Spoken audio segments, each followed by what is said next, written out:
Steve Buckley with Herald baseball columnist Scott Lauber at JetBlue Park in Fort Myers. And Sox principal owner John Henry spoke with the media today. Obviously, Scott, the big takeaway is, in my opinion, that he cleared any doubt as to who runs the Red Sox, who's in charge, and so forth, and a very strong endorsement of Larry Lucchino, the CEO and president of the Red Sox. He's a pedal to the metal guy, and he is.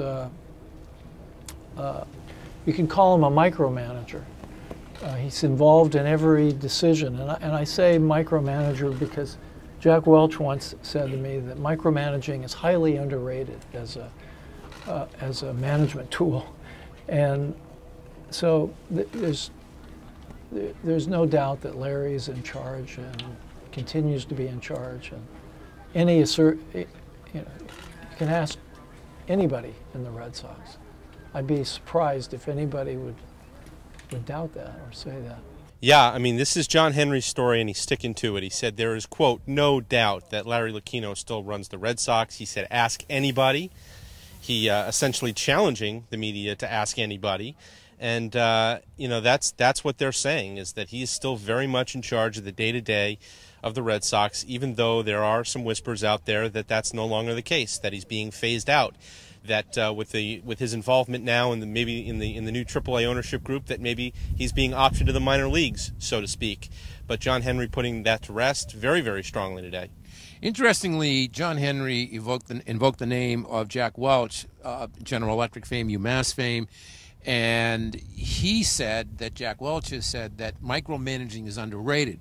That's relevant to this discussion because, if anything, Larry Lucchino has been the ultimate micromanager that this organization has perhaps ever had. And I believe that John Henry believes that you need to have a guy who does have lots of tentacles and has his fingers on the pulse of the entire organization. That's been the criticism of Larry, though, right? I mean, especially Yes. in the last few years. I mean, he was sort of the one behind bringing Bobby V in here. If Ben Cherington and baseball operations had their way, Dale Swaim might have gotten the job. Not to say that would have worked out well, but maybe wouldn't have been the disaster or the train wreck that 2012 was under Bobby V. There have been elements of Ben Cherington's tenure here where it looks like he's had to clean up Larry's mess, and at least that's the public perception. So there are going to be people out there who believe that the less involved Larry is, the better off the Red Sox are. John Henry doesn't feel that way, and that's really all that matters, right? Because he owns the team, he's in charge, and if he wants Larry to be heavily involved, Larry will be as heavily involved as he wants to be. And that'll wrap it up from JetBlue Park. Also, David Ortiz did arrive at the park this morning. He worked out with the team, did not speak with the media. We expect that will happen tomorrow. So there'll be a big carnival, assuming that David Ortiz speaks. The one note on that is that Ben Cherington tried to get out ahead, I suppose, of any potential David Ortiz contract talk.